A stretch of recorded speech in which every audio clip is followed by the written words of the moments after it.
Welcome to another episode of Chomp Talk. Thank you for joining us on the podcast today. We continue delving into all things leadership. I am super excited about the show that we have today. You're going to be excited about the guests that we've brought on the show. This is going to be a really interesting topic, not just focused on leadership, but today's topic is going to focus on when leaders fail, and more importantly, how does someone redeem themselves after a crisis in leadership? I am extremely pleased to have with us two men of the cloth, two spiritual leaders that I thought a lot about.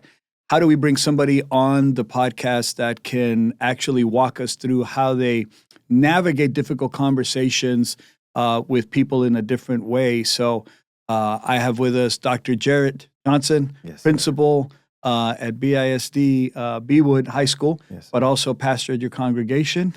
We have also with us today Regent Roland Hendricks, my boss, vice chair of the Board of Regents for the Brazosport Board of Trustees and Regents. So, gentlemen, welcome to Chomp Talk and the podcast. We're excited to have you here. Thank you. Good to be here. It's Thanks good to be here. Yes, yeah, I'm sir. excited Thank about you. this one. Yeah. I'm excited. This one is, I thought a lot about this. And Regent, you and I were talking a little bit about this. Leaders will find themselves in all kinds of predicaments. You're entrusted, and I think that's a really important part of the role as leaders have. You're entrusted by someone to help lead, to provide that clarity, that vision. What does excellence look like? What does success look like for a group or an organization? But we see this time and time and time again on the news, on social media, in our communities, where people have these, what can be described as just these tremendous lapses in judgment that people find themselves in. And when that happens and things go awry, one, how do they process that? What led to that? And then I think the bigger part of the questions that we're going to talk about today is, how do you bring somebody back from that? So let's start off with this question. What do you think gets people in trouble? And from a leadership perspective, I'll start with you, Regent Hendricks. Mm-hmm. What are some of the things that will create someone to lose and these are really, really smart people that we watch. They're highly educated, highly intelligent, and they still have the lapses in judgment, whether it's somebody in the highest levels of government, as we're watching in the news now, to some of the local stories that we read about. They had this lapses in judgment, and now, the entire community reels from that experience. Why do you think people just lose that lapse in judgment when they've been entrusted with these very important roles? I think people always want more control, more money, more status. It's just the nature of human beings, but you have to have a balance. You got to say, okay, when is enough? And people don't know when to stop and just say, you know what? I'm good where I'm at. I don't want more. I don't want more control. I don't want more money and getting money the wrong way or getting control the wrong way. And then people judgment, it just like it vanishes away. It's just people just are not thinking at all because they're focused on more. I want more control. And all that control stuff, it just get people out of balance. And when people are out of balance, they make some crazy decisions. And I think the piece that really leaves communities questioning when these things happen, you're like, you've got this really bright individual that was entrusted with this really great role. How did they put themselves in that situation? But I think to your point, that thinking and being, intellectually gifted, well-educated, all those things go out the window when that judgment piece just shuts off in the brain, and all of a sudden you find yourself making a terrible decision. And I think the issue with the decision is that once you go down that path, it's difficult to unwind it. Because people compromise what they know is right. And when a person compromises what they know is right, you can go down a path that there's no turning back. You're going down, there's no turning back, and you say, okay, I got to finish this. And then once you finish and take a little bite, then you take another little bite. And those bites get bigger and bigger. And next thing you know, it's out of control. Yeah. So Dr. Johnson, let me ask you this, Pastor Johnson.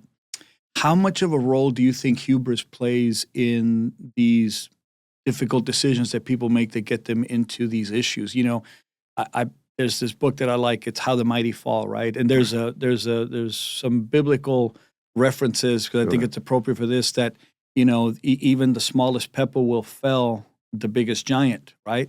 So how much of it you think is that leaders start believing their own hype? Definitely. Yeah. I think that plays a factor. That's a role. That's an influence. But as both of you are saying right now, and even God's word lets us know that it's a drifting. I'm reminded about James, Pastor James, the New Testament, the Newer Testament. He says that all of us are tempted when we're drawn away by those lusts that are inside of us. So how do whether- we stay grounded, Doc? Yeah, How do so- we stay grounded? So part of the way that we stay grounded, we surround ourselves with grounded people. Yeah. Obviously, there has to be a centrality there, something that we're devoted to, right? A nucleus on the inside. For some, it may be faith. We would like to believe that it's a faith, and Yeah. that our rock would be Jesus Christ, the Lord Jesus Christ Himself. But whatever that centrality is, there has to be a level of integrity towards that, and devotion towards that centrality, so that there's no hypocrisy, because it's the eternal betrayal that first they have to come to face with, right? It is what you would do, you find yourself not doing. I think you said something that's really important, that rock. You Mhm. know, it's interesting because I use that metaphor a lot when I talk to students about, when we talk about leadership qualities. Yes, sir. It's more than having the integrity and the character. We know that those are essential and critical, and, Mhm. and you can't move beyond unless you have those. But in order to have those, you have a foundation on which they're built. And I tell students, your rock has to be immovable. Mhm. It has to be larger than a mountain. It has to be this granite, monolithic structure that your character sits on, that your character rests on, that your character is built upon. I like that metaphor. You drift away from it, right? But you should strive always to have, because you will be tempted in these positions. You will absolutely be tempted in the role of leader for a lot of different things. For sure. And I think that we just have to be constantly mindful to not drift. I like that metaphor a lot, Dr. Johnson. Stay grounded, stay to where you're at, and don't believe your own hype. Right. Don't believe your own hype, because you get it in your head that, well, no one's ever going to find out. Guess what? Everybody always finds out, right? Sure. And in the age of social media, Yeah. it gets out there real quick. You know, there's one good example that's in the Bible. There was a king called King David. The second king of Israel had so much power. If he would have been in the right place at the right time, he would not have fell into this craziness. So he's king, and if he would have been on the battlefield with his men, because you're the king, be on the battlefield. Not saying you're on the front line, but you're somewhere on the battlefield. But he stayed at the palace, and he looked down, he saw a woman that was taking a bath. Her name was Bathsheba. Bathsheba was taking a bath, and he told his guys, I want her. They brought her up to her. He laid with her. She became pregnant. She was married. And because he was the king, she said, hey, he's the king, and I can't go against the king. So when he found out she was pregnant, he then called her husband in. He was on the battlefield, called her husband in, and told him, hey, go lie with your wife, and then was hoping this would cover up everything. He said, no, I'm not going to lay with my wife. I need to go back to the battlefield. Because of his integrity. Yeah. Because of his integrity. His integrity. I have to go back to the battlefield. And so now King David, he sends Uriah back to the hottest part of the battlefield, and he get killed. So a couple of things happen. He lied about this woman that he was with. He sent her husband to the hottest part of the battle. He got killed. So David now have murdered a man. Now this lady is pregnant. He's trying to cover this whole thing up. But if King David would have been on the battlefield with his men and not just relaxing, having a good time, you know, and then he sees something that he wants. So he saw something that he wanted. He's the king. He has power. Anything the king wanted, He can have. the king could have. But you mentioned something that I think is really important, Regent Hendricks. The parable for a modern life is still extremely applicable in a biblical story like King David's. And I think a big takeaway from that story that we're talking about, you can't lead something that you're not a part of. So Absolutely. while he sends the husband back into the field, there's some real powerful lessons in leadership. One, lead what you're going to be a part of. In this case, King David was He stayed behind while everybody else was doing the work. That's not, you don't lead by, he wasn't leading by example. But in Uriah's case, what he does is he says, I have to go back to going back to what you said, Dr. Johnson, that integrity of I belong over there. Right. So there are so many stories like this that are replete with these failures in the judgment that I guess, the follow-up to that is when someone comes to you, and you're spiritual leaders, not just community leaders, and you're all very involved in a lot of different things, but both of you being pastors for very large congregations, when someone comes to you and says, Pastor Johnson, Pastor Hendricks, I have made a terrible mistake, how do you walk them through it? And more importantly, it's a two-part question, how do you bring them back? How do you give them that hope? Yeah. I think the first thing is understanding our walk is a walk. It's not, we're not gonna take the first step and everything is gonna be fixed and solved. I think there has to be acknowledgement there. You have to slow down the process of that. And I then want to talk about that, Doc, because we talked about this, and there's a term that you use in the pastoral services about the length of time that you're going to walk side by side with someone who's coming to you. Is that a big part of the process? Oh, absolutely. Absolutely. I mean, and we see that. When Jesus began his ministry, he walked with the disciples for 3.5 years. 3. So there is a process to go from nothing, from expectations and hope through disappointment and all of those things. So it is a process. And to, journeying back to your question with regard to that, compassion is a big part of that. Compassion is so huge because it is necessary that the truth is received, but the truth has to be received through the lens of love. If you don't believe that I love you and that I am well vested in your future, regardless of whether or not I'm involved in it or not, whether or not it benefits me or not, then you're less likely to trust the truth that I can deliver or that I can offer, right? And so and people are going to make mistakes. They're going to fall. They're going to come short, but they don't want to be a castaway.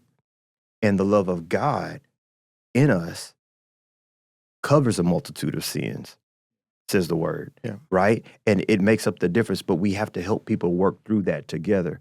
And I think, but you start there. You start there with hey, compassionately, hey, I want you to know that I'm here for you.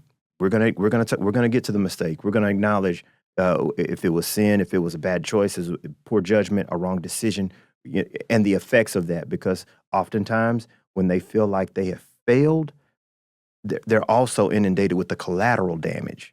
Right? Of course, which can be sometimes overwhelming. Absolutely. Yeah. And that's what's so crushing and sometimes condemning for them, right? But it is the compassion and the love, especially of the compassion and the love of God witnessed through a brother or through a sister that then actually gives them hope. Well, maybe I'm not as damned as I thought I would be. Yeah, because you hit on something that's really important there. And I'm interchanging pastor and doctor and regent because these worlds are interwoven for me. We're okay. Because as bosses, right, as leaders in your day-to-day, I'm talking outside of the church that you lead. Both of you lead very large churches and congregations. For me, I view it from the perspective of I have a responsibility for the accountability that I have to expect from the people that we work with. We've been entrusted with these great roles, great responsibility by the community, by our regions, by the people that trust that we're going to do the job. And when somebody doesn't do it, there's the role that I have as CEO to address the issue and make sure it's get taken care of. You have the same responsibility as a high school principal, Regent. You serve on a million different things, and you have the responsibility of doing that as well. But then you add this other layer as pastors, you then have to fix it beyond addressing it, right? So how do you get to that point? But I think one thing that's critical is that we as pastors, most of us, we think about Jesus came to this world to save us from our sins. And all this stuff is sin problem. It's a sin problem. But also Jesus said, He didn't come to condemn us, That's right. to wave our dirty laundry in the air to show everybody. He said, I'm coming to love you. And so we as pastors, one thing that I do, I help people remember, what is your purpose? All of us have a purpose here on earth. And we got to dig in to find out what's your purpose. Because right now, if you're in a lot of craziness, you have strayed away from your purpose. We got to get people back to, what is your purpose? What is God's will for your life? It's something good. It's not nothing bad. It's something good. You're here to do something to help this world to be better. Jesus came to make it better. So at the end of the day, you're here to make it better also. And so what do we do to help lead you there? I think go back to compassion. You love on people. You hold their hand and walk them through this path. No matter how much time it takes. One person might take, 10 minutes and you tell them they understand. But someone, it's a journey. Yeah. It might be a week. It might be years. How important is it for them to know that you're going to be with them throughout that entire process? Oh, that's very important. Very important. I just heard a young man say the other day, Pastor Hendricks, I've been through this craziness in my life for over 10 years, but you did not give up on me. And I told him the reason why is that I see something in you can't see in yourself. I can see it. I can see your talents. I can see your gifts, and that you're going to make a tremendous change. But we're going to have to just shake you a little bit and wake you up out of this nightmare you're in. So it's helping people to understand we care about you. And that word filters out within the congregation. They're going to know, hey, the pastor, he's going to be there for you in a non-judgmental way, right? Because you, I think to your point, Dr. Johnson, Pastor Johnson, you have to acknowledge the mistake, right? You got to start at ground zero and say, a mistake was made. Mm-hmm. You are experiencing the human condition in its many times its most troublesome point. And then bringing them back can only happen because you're providing hope, right? Which is different than what we do. We often, as CEOs, we don't want to obviously damage anyone through the process, but there are times we have to hold folks accountable, and it usually involves some form of separation, right? Mm-hmm. It's different for you all because regardless of what gets done, you're going to have to stick by that individual until they're through this existential crisis, internal crisis that they're dealing with. Yeah, absolutely. That's true. Let me ask you about this. So there's a saying that if people come into money, it doesn't necessarily change them. It just lets the world see who they always were. Yeah. Is the same applicable to people who come into power? Could be. Yeah. It could be, because sometimes if a person is not used to power, it can be so overwhelming they misuse their power. Yeah. I've seen people get a promotion on a job, and so they've been promoted among their peers, and now they're their peers' supervisor. And sometimes if a person had a little hate or a little dissension between someone, next thing you know, they're like, I'm going to get you back. Mm-hmm. And one thing I always remember, revenge is not for me. Mm-hmm. It's of the Lord to do the payback. I'm not paying anyone back. I'm going to do my job. I'm going to fulfill my purpose, and I'm going to be the best person I can be. But you said revenge is not for me, right? Yeah, that's right. But, and which is obviously really important, but I think what's so important in that is perspective. Mm-hmm. Because that teaching also provides you that perspective that someone else is going to take care of that. As far as I'm concerned, I'm still going to continue to treat you in the best possible way. You're still a human being that I care about. I still have vested interest in the future of your success. One of the things that I often tell folks is that in my prayers at night when I'm, having my conversations, I pray for people that I know don't wish me well, right? And it's not just about them. I want them to, but it also it brings me peace of mind to say. It tells what kind of person you are. If you can pray for someone that's cutting your neck, stabbing you in the back, if you can pray for that person, I do. Oh my goodness. My prayer goes something like, God, please wipe away hatred in the heart, right? Yeah. Because one thing that I often tell folks, and you see it, we live in a stressful environment, a stressful time, and a lot of folks are not grounded with some of the things that you bring to the table with your other jobs at the church.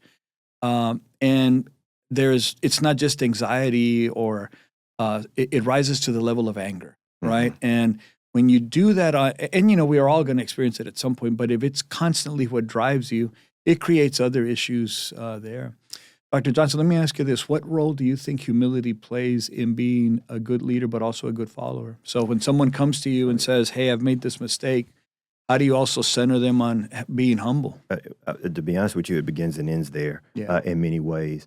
I remember sharing with someone, they walked into my office and they seemed to be impressed or maybe even enamored with degrees and certificates and things like that on the wall.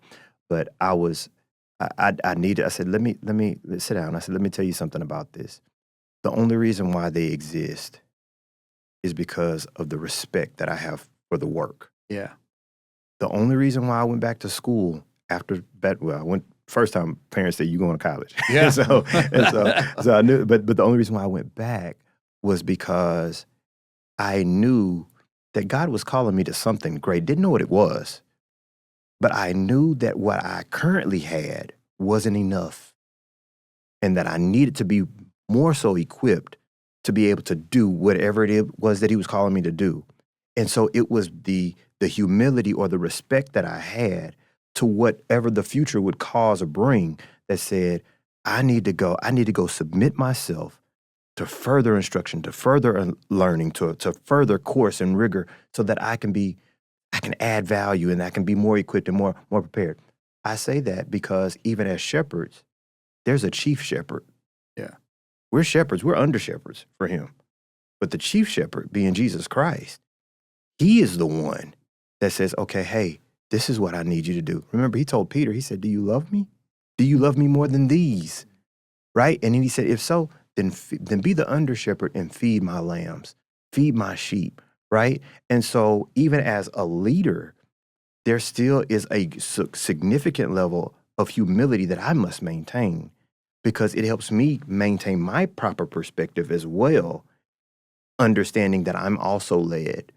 I was in a conversation with a group. I was at a workshop, and the question was posed: why do you think sometimes other leaders struggle being under someone else's leadership? And It's a great question. Everybody got a chance to speak. And so I just kind of sat there and I listened. But as I was listening to others, I was really reflecting on what I've been through and what I've experienced. And my commentary to them was, I think leaders who struggle being under the leadership of someone else, I think it's because they don't truly understand and the responsibility of leadership themselves. Yeah. Because when you have truly been in the role of the leader and have carried the weight and the responsibility, you respect it so much, you're willing to say, okay, I don't have to make the decision.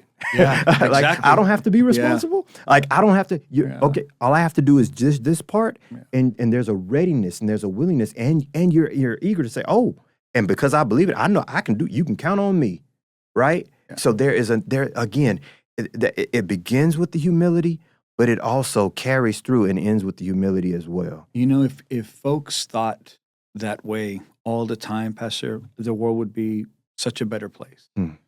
Because I think that a lot of times, which is a great segue to what I wanted to also ask, is how much does self-awareness or lack thereof play in that?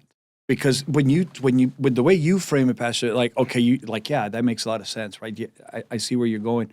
But so many times that lack of self-awareness leads to these other things because you're just not there. You know, you're just not focused. You're not in the moment. You're not. You lose sight that you've been entrusted with a tremendous responsibility. Sure. You lose sight that there are people counting on your decisions for their livelihoods, for their sustainability, or in our case as educators, which we are all educators, to change their lives through that education, right? That the responsibility is great. And I think that if you lose that self-awareness, that lack of focus, and you get distracted, or to your point, Doc, you distance yourself from your rock, that's when these issues take place. You know, it's interesting because how many of us have had good leaders and not so good? And every leader I've had, the good ones, the really super good ones, and the ones that's not so super, I've learned something. It helped mold it how I lead today. Yeah. Because I've watched the good, and I take the good, And when I see something that's not so good, I'm saying, okay, I need to make sure that that's not part of my legacy. Regent, why is it so hard? So I've always been a huge believer that, yes, you're going to learn some really great things from those leaders that take care of you, that mentor, that coach, that guide, that shepherd the path. And you learn from those people that care about you and that are good role models. But I'm a huge believer that you can learn a tremendous amount from people that are terrible at what they do. Absolutely. Just don't replicate Yeah, it. yeah, absolutely. But, the thing that keeps driving me and why I thought this was such an important discussion is we see these things happen, like the things that are happening in the news right now. Like I said, national leaders, local leaders, people that have the highest levels of education, and they still fail. And then we still will see it again with someone else. The hope is that it's not us, right? Right. Or someone that's close to us. But it happens over and over. And tell people you don't have to go through the mistake That's right. in order to experience the benefits of learning. Don't experience it. Yeah. Learn from people that are terrible at their jobs. Watch what they did, and the things that didn't work out, avoid those. You don't. It's not complicated, but it happens. Yeah. Let me ask this: why do you think leaders begin to think that the rules don't apply to them once they're in the role? See the chuckles. Does a good one. Does it ever happen? Yeah. Well, It certainly because, sometimes people think they are surface from anything going wild in their Yeah. life or in their leadership. It takes courage to lead people. It does. You have to be very intentional. So in my mindset, I want to be an intentional good leader.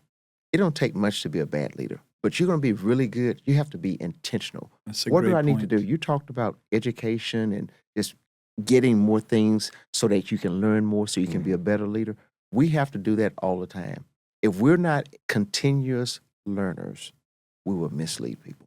Let me ask this, Pastor, going back to this, because what happens in the congregation, you have these responsibilities that I think are dual layered. It's not just being the CEO of the church, but you also have to then, as best as possible, work to fix that human condition once they've made these difficult decisions. How do you deal with, let's say you see early warning signs in a member of your congregation, someone that you know that you care about, you're like, hey, I got these red flags. I don't have any proof of it. I don't have the receipts, but I know that something is happening that's gonna be problematic or is gonna cause you. What's your role in it? How do you address it? I'm gonna let him go first. On Yeah. this. I think one thing about me, Dr. Solis, youth and young adults, if we can get their mindset in the right condition early, it will help them from having shipwreck. I remember a young adult told me, he was about 21. He went to high school, started working, but was always getting in trouble. And I said, hey, let me help you. He said, Pastor, I got it. I said, well, I've seen 2 instances where you didn't have it. And you're going to have another incident that's going to happen. Yeah. And I don't know where it's going to land yet. So let me help you. He said, Pastor, let me hit my bumps on the road. I said, wow, I could never tell anyone, because I don't want to hit any bumps on the road. Exactly. I don't want to. But Yeah. there are some people that want to hit the bumps on the road. They think they'll learn something more. And I will tell you, that young man have stalled his life at least 5 years. He could have been much more advanced in life if he would have just listened to instruction. So if our youth, our young adults can listen to instruction from someone that's a little bit seasoned. They've already gone through it. Right. Yeah. And your parents, they're going to teach you something if you listen. Your uncles, your aunts, your close friends, they will teach you something if you would listen. But most of young folks right now, they think they already know it. And you know what I think is really important about that Good. piece, Regent, that you just mentioned there? The people that you talked about, mom, dad, aunt, uncle, grandma, grandpa, your closest friends, they want nothing but the best for you. Right. Absolutely. And we still fail to heed Yep. the life experience that they bring to the table. Yeah. I look at my life. My parents tried to tell me something, and I said, they don't know. They're old. They don't have an idea. I guess the hope is learn that early. Learn that early. Learn that and early. I was in college, and my parents told me something. Hey, you do not want to do this. And I was in college, so they couldn't see anything. Yeah. So you can get by. Mhm. Yeah. Well, guess what? They were right once again. You know, Regent, the the thing about that I lament is I think back on what my father, my mother, which were my greatest leaders, right? They gave me my culture, my language, my values, my perspective on the world. And to your point, when I was young, I thought I knew it all, right? I'm like, what does mom and dad know? And now I look back, they were right about everything. Yeah. This thing that happens to us in our arc of life, Right. when we're young, we just know it all, right? And we load up that proverbial backpack with the car and the job and the responsibilities that comes with that middle age. But there is a blessing that comes to getting older, and you get this clarity in what matters most, right? And once you understand your parents really know, as they get older, you just want to sit at their feet Yeah, and listen. that's it. My parents passed away in their 90s. Even until their death, I still want to hear their voice and hear what are some of the things that they're saying, That's the right. wisdom. I want to learn that wisdom because I do not want to make these mistakes. Absolutely, yeah. Yes.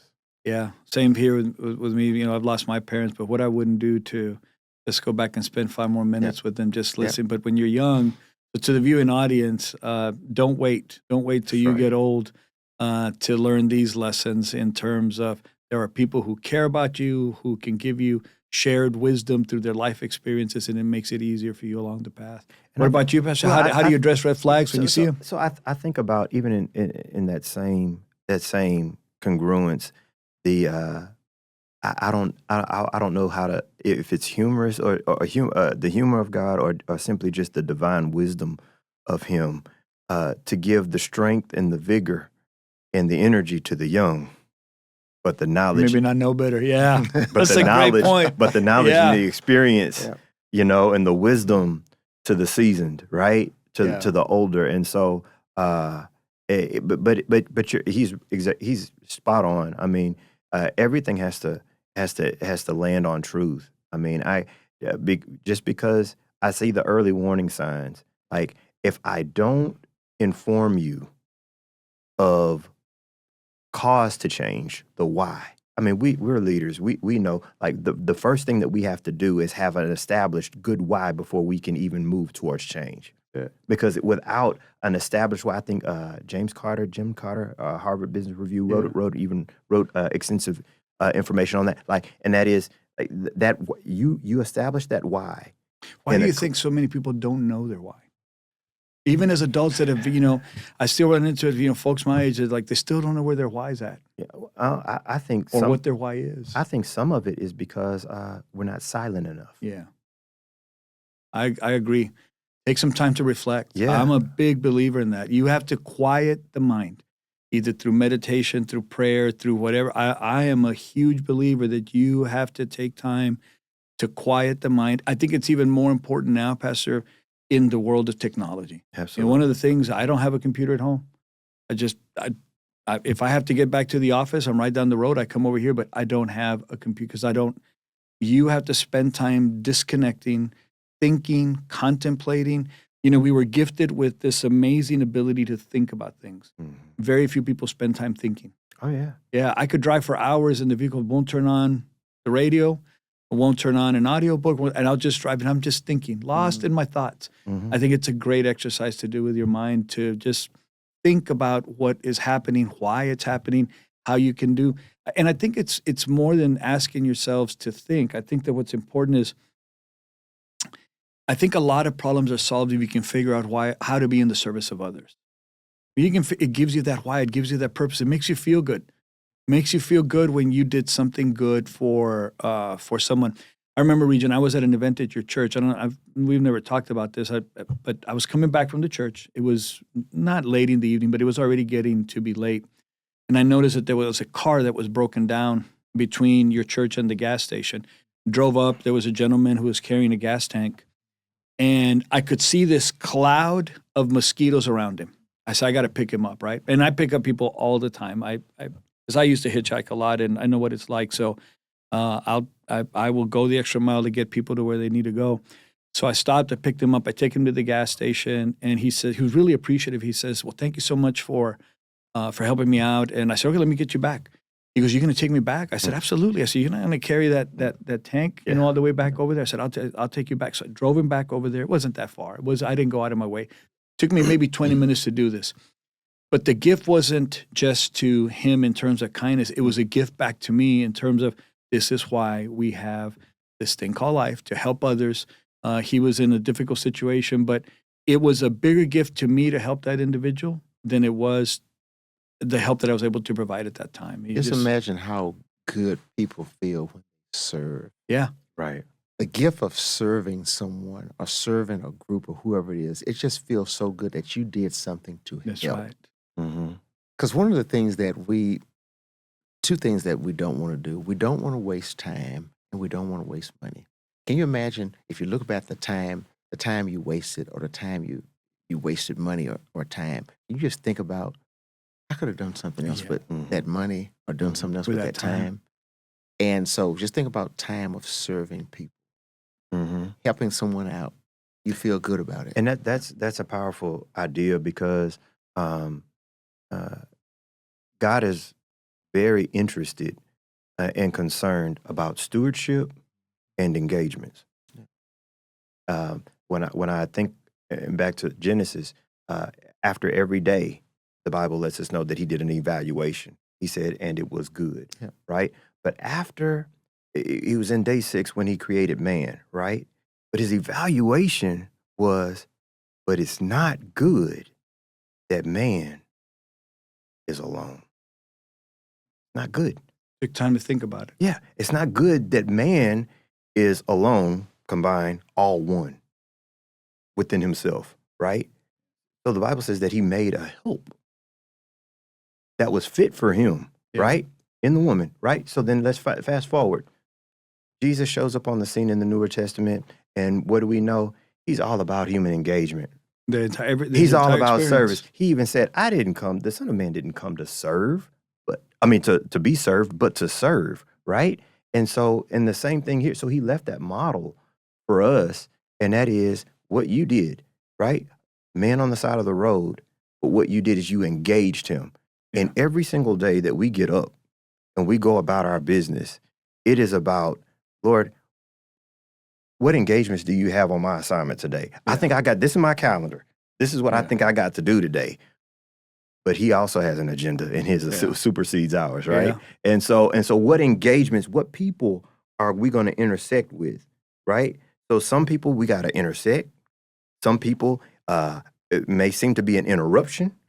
Some people he sends because they need an intervention. you understand what I'm saying? And sometimes, and if we don't have the right perspective, because we don't allow for ourselves to be silent enough, then those interruptions we feel like are invasions. Yeah. And so just a thought that I had just listening to you gentlemen speak about that, but stewardship and engagement is something that really should be in the core of our lives every single day. And I think going back to the comment, Doc, about the thinking and the contemplating, and one of the things that I do, Regent, when I do pull over and pick up, the first thing is I say a prayer, say, God, get me through this, because you just never know, right? Yeah, I was coming back from from Angleton, coming back to Lake Jackson, and there was a gentleman walking down 288. He was already past the house. He was in flip-flops. And I'm like, man, he's got a shot before he gets to Lake Jackson. So I pulled over. I said, do you need a ride? So I say a prayer. I said, gets in, and then I said, where are you headed? He goes, well, I live over here. I said, all right, I will take you. So I drive him into Lake Jackson. He goes, I know you drove me over here, but I'm actually going to Sweeney. So I said, so then I have the internal dialogue. I'm like, okay, God, you got me through this safely. Now just give me some patience, right? That's right. I drove him over there, dropped him off. I said, wish you the best of luck. He said that he was coming to visit the girlfriend, and I said, man, that's a long walk for you to come in. I said jokingly, well, what happens if you get into an argument when you first get here? He goes, it's happened, and I've had to turn right back around and walk back to Angleton. So, but let me ask you this. Sometimes we see these failures in leadership, and it goes back to that character and to the integrity.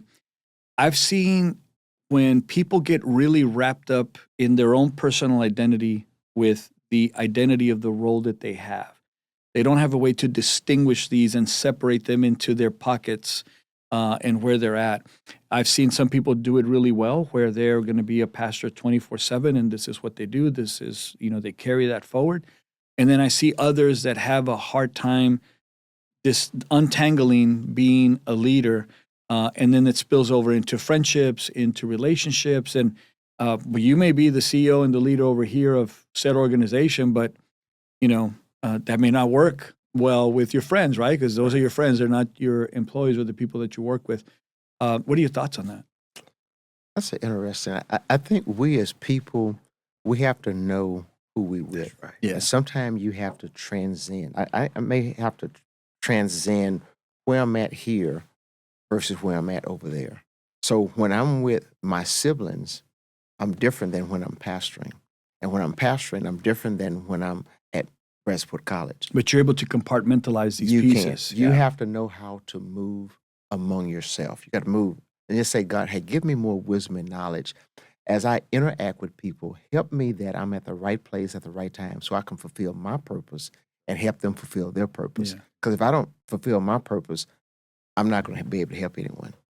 And that's powerful. Like, and all of those things, and in knowing your identity, because who you are is not what you do necessarily. That's exactly right. Does that Yeah, make say sense? that again, Doc, because I think that's who you really are, important. Who you are is not what you do. Yeah.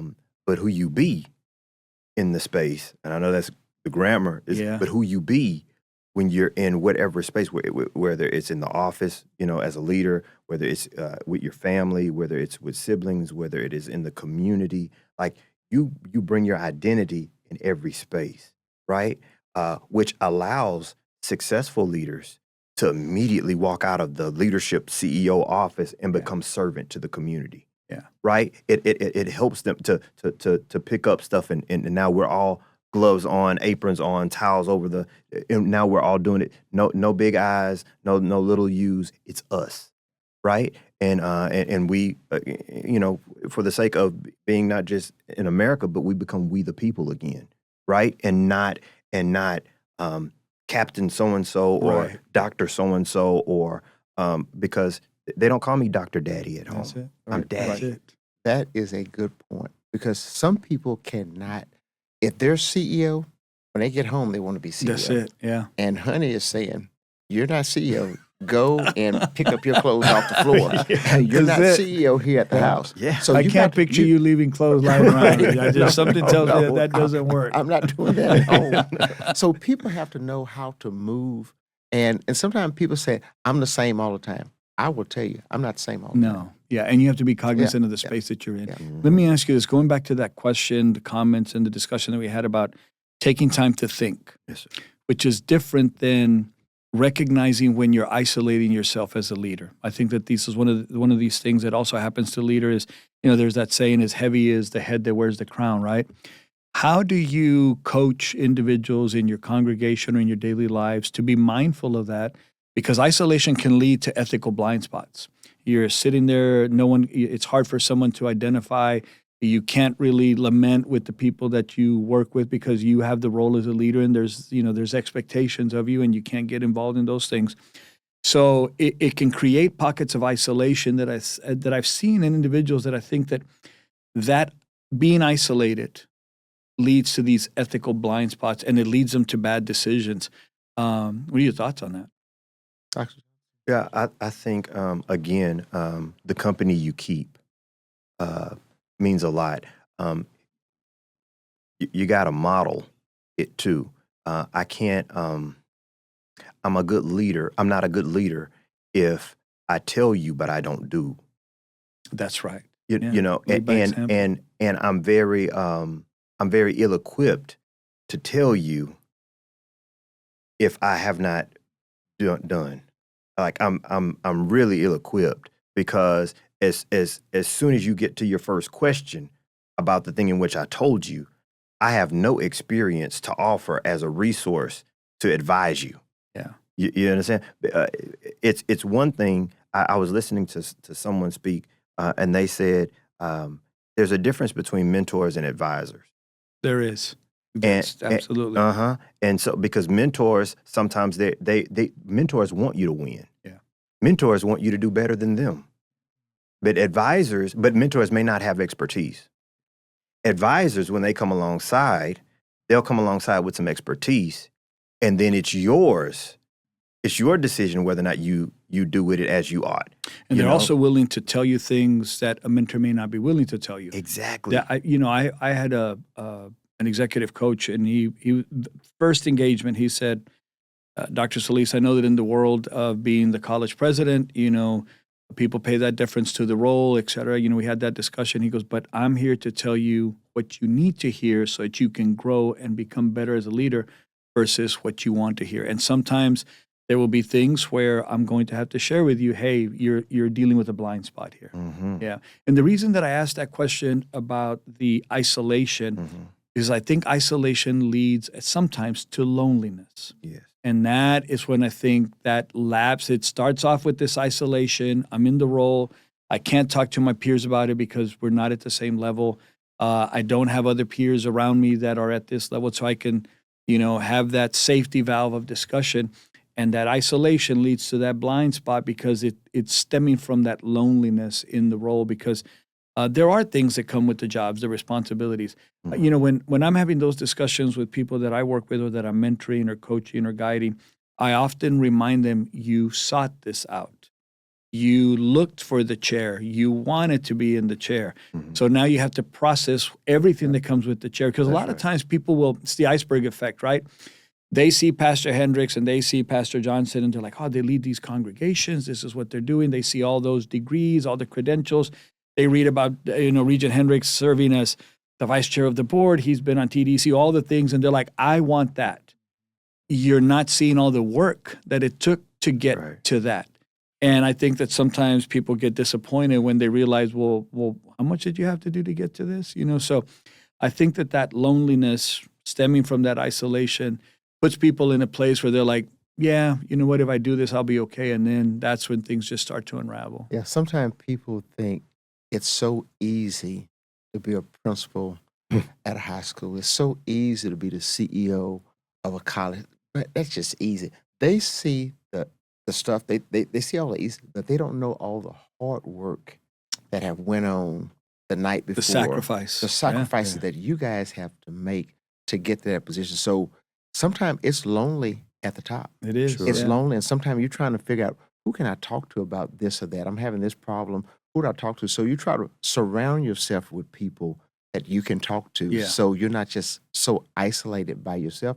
And sometimes you have to get out of your community to find someone to help you, to navigate you through these hurricane winds. Because sometimes the winds are blowing so strong, and you just need somebody, okay, am I doing this right? Maybe I'm just wrong all the time. But I think it also helps to have supportive individuals, Regent, that are shepherding the path alongside the CEO. For example, when I went through one of my evaluations with the board, and thankfully, knock on wood, all of my evaluations have been really, really great, and got nothing but good things to say about the process. But one of the things that the board always asks me, they're at the end of the cycle, they'll say, what can we do for you to be better at your role? And on one of those occasions, I said, I could use an executive coach. Even though I've been doing this a long time, you never want to get to a place in your career where you say, I know it all. I got this down. I'm going to be successful no matter what. So having people that support that, because when I mentioned, they're like, oh, yeah, so that's a great idea. And then that conversation stems with that coaching session where that was the first thing he said. He said, hey, you know what? My job as a coach is to make you better. And sometimes I'm going to say some things that you need to hear versus what you want to hear. So I think that's important. Let me ask you this. Can I say absolutely. something? Just to kind of pause on that idea that we were on, the loneliness of and the isolation that you raised. Not only is it lonely, but it's dangerous. Absolutely. And so I the whole time you were speaking, the Genesis keeps running back through my mind when he says, "But it's not good for man to be alone. It's dangerous for man to be alone. It is very It's self-destructive." Very self-destructive. Because you talk about the self-awareness, but then there's also self-justification. Yeah. Drifting, degree at a time. A lot. Degree at a time. Yeah. It goes back to the power question that you brought up, Yeah. right? And you talk, money makes you, it enhances you, it makes you more of what you already were. You know what I'm saying? That idea and power, like it's something, it reveals things in people that when they didn't have power, but power is a resource just like money, just like time. That's all it is, right? I was thinking about, as you were speaking about that, I was thinking about the inverted triangle. I believe it might be in one of Dr. John Maxwell's books, where he has he shows the relationship between the leader, the followers, and the inverse relationship between rights and responsibilities, right? Or freedoms and responsibilities. So, and they're triangles, right? So at the top, very narrow at the top, is the freedoms that the CEO has. That's right. Yeah. But great analogy. but the responsibilities are like the base. Yeah. For the leader. So the responsibilities have an expanse. They're wide. They're broad. But the rights and but the freedoms that they have are very, very narrow. At the guy at the top of the mountain didn't fall there, right? Like he had to climb up there, right? That's right. But the peak is very thin. The air is very thin. The pathways are and the fall is so catastrophic and detrimental. And it's quick. It's quick. Yes, and it's much faster than the ascension. Yeah. Right. And so, in thinking about the isolation that you were talking about with regard to leaders, it requires an awareness and a sobriety when you approach it, because if not, there's a lot more danger that I think people allow for themselves to consider. Danger to themselves, harm to themselves, as well as anything that's below them. Anyway, I just I think that's great. And, I know we're talking about failures in leadership and doing the right thing, but I'm going to have to steal that metaphor, Doc. I thought that was really, really great. But let me ask you both this. So when someone ascends and they make that climb and they have the sacrifice and they put in the work, when they get to the position that they've been working to, many times there are accolades, there's recognition, people laugh at all your jokes that aren't funny, all the things that come with that. How do you keep people grounded in their role when they ascend? And now all of a sudden you're getting these recognitions and people pay deference to the title. And that's why I'm not a big fan of titles. I think that particularly in higher education, we're really unique about the kinds of titles that we give ourselves. And at the end of the day, a title is a title that doesn't make the individual. But how do you keep people grounded? I think one of the key things is that no matter how high you go up, your humility, your character, and your integrity, it grounds you. You got to understand, this is bigger than me. Yeah. This thing is, God's purpose for me, it's my purpose, but it's bigger than anything that I can do by myself. And I need some supernatural. I need God's presence. I need the Holy Spirit to help guide me. Because if not, I'll get a big head. And I think I'm Superman. I can do what I want to do, just like King David. I can do what I want to do whenever I want to go do it. And I have no boundaries. And because I have no boundaries, I'm just loosey-goosey. But I think to your point, Regent, staying grounded, if you want to stay focused on not just your purpose, but on why you're doing, go spend some time volunteering in a soup kitchen. Go spend some time volunteering, building a home. There's so many opportunities that you can go out. When I volunteer, I like to go wash dishes. I was a dishwasher in college, and it takes you back to, because if I'm too good to do that now, if I'm too good to pick up trash, if I'm too good to not sweep the floor, then you know what? I've lost my path, right? So I think that's an important piece, and it's part of the process.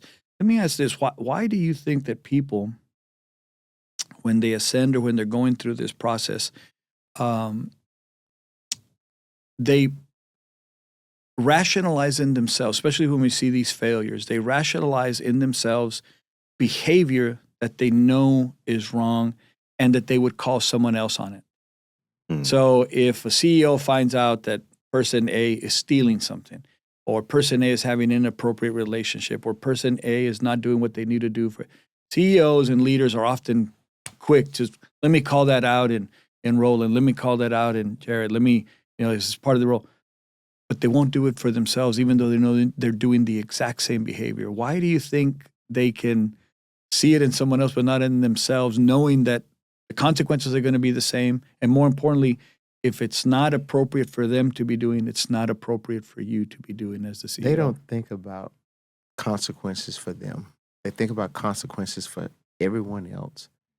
And I'm Superman now, so no one is going to have me accountable, and nobody's going to call me out. So, Regent, sometimes people think that's true, and it's not true.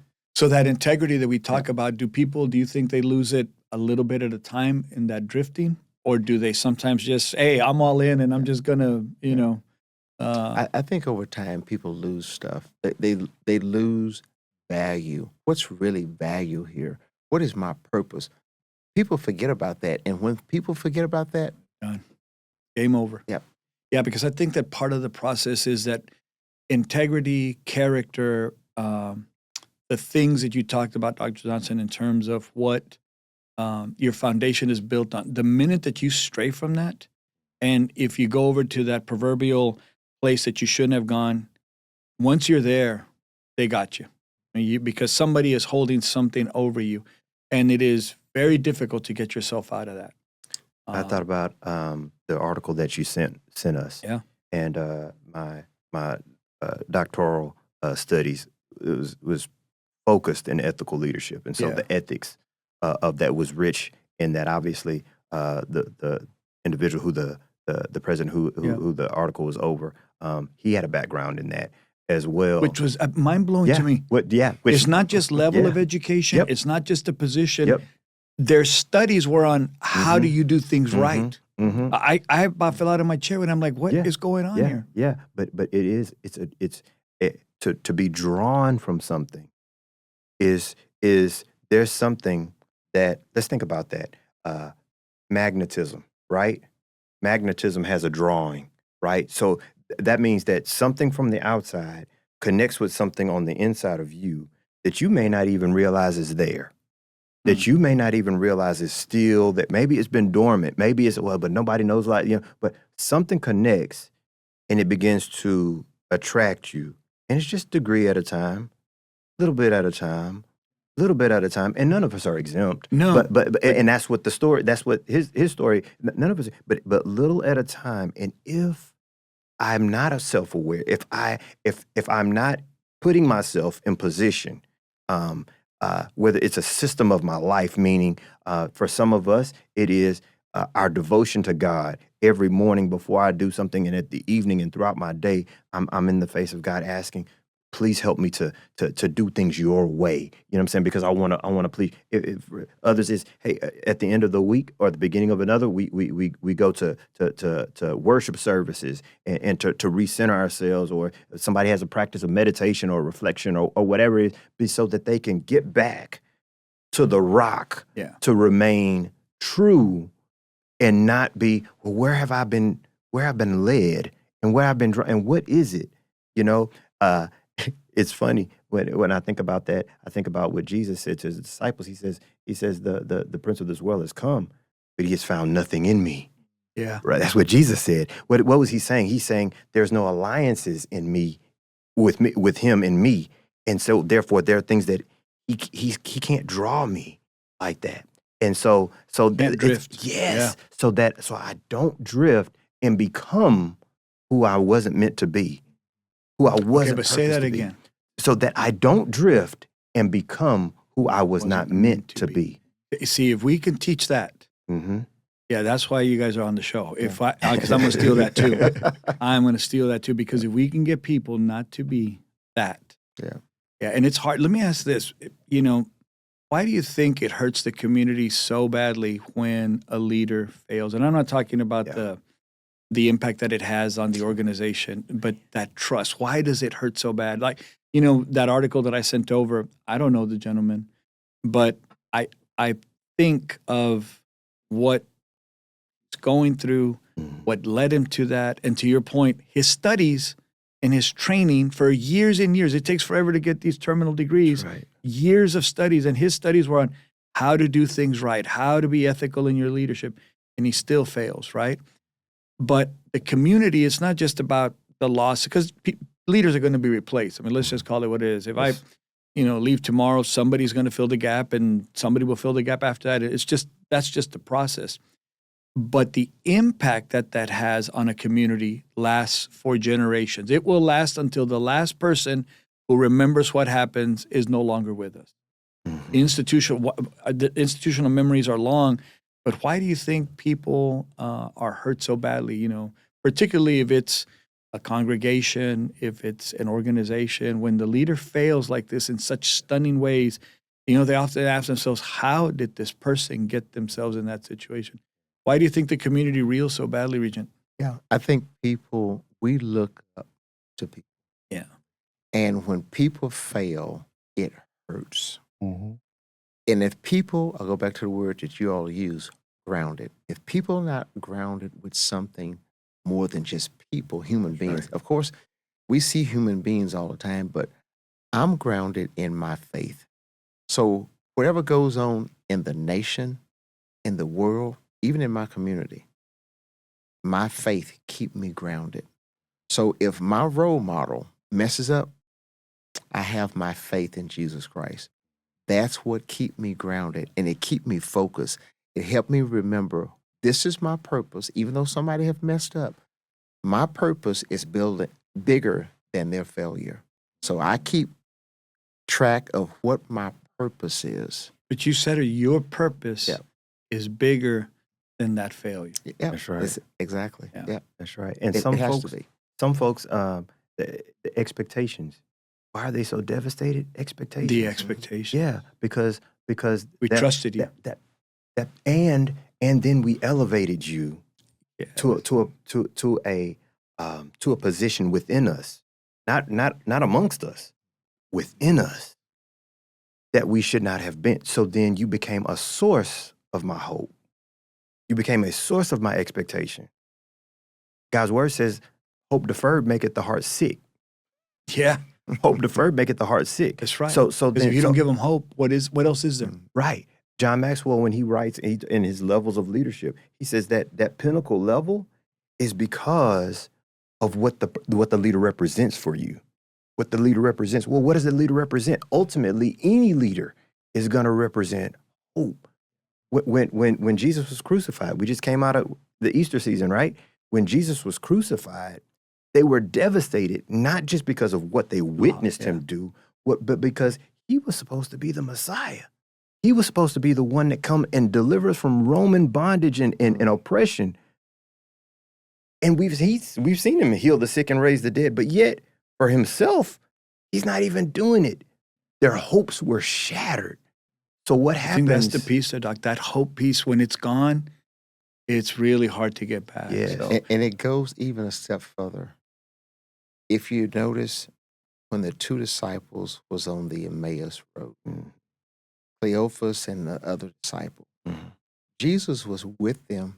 They didn't even know it. They didn't even recognize the one where my hope is in is here. So they were leaving Jerusalem, the headquarters where everything was happening at.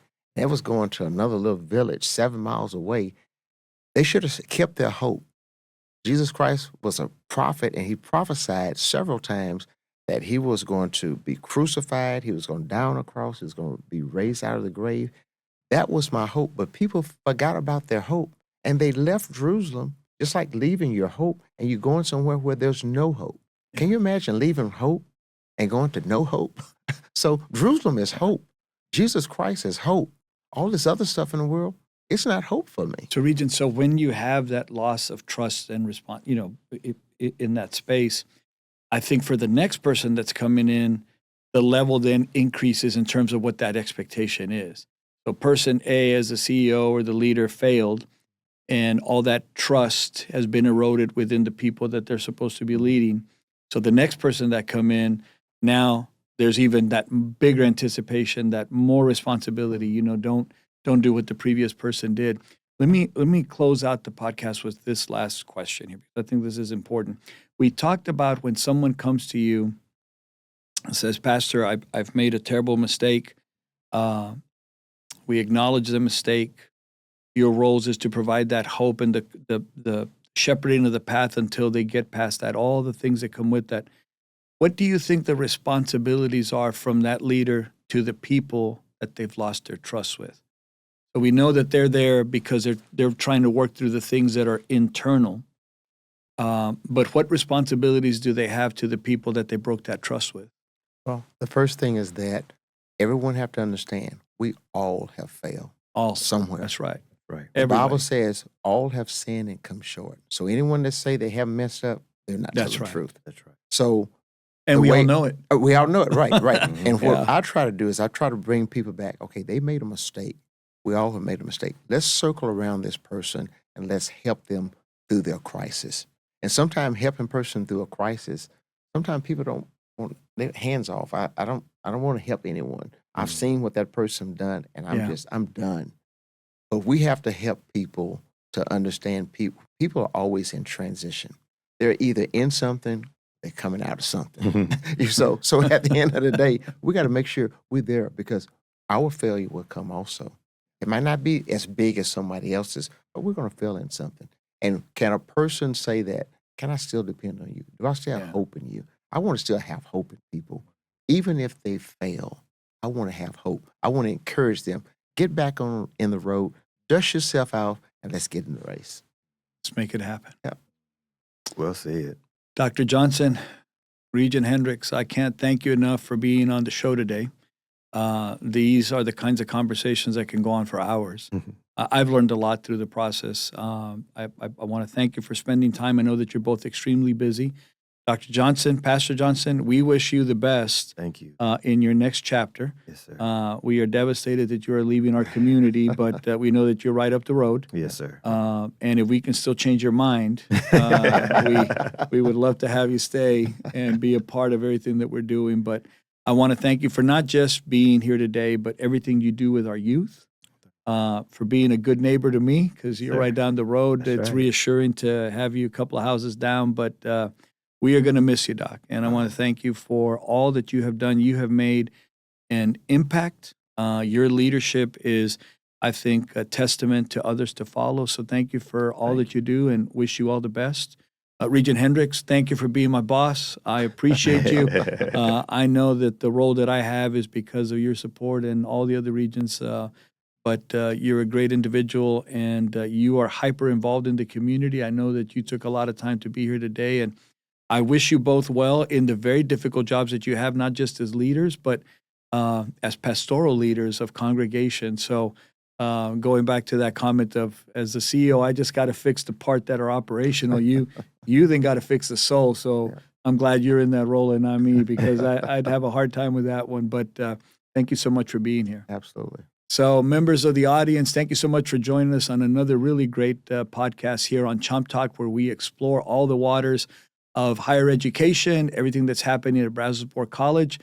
Stay tuned for more upcoming podcasts as we continue this year's theme on leadership development, and leadership skills. Do us all a favor, hit that like, that subscribe, smash that button, spread the word.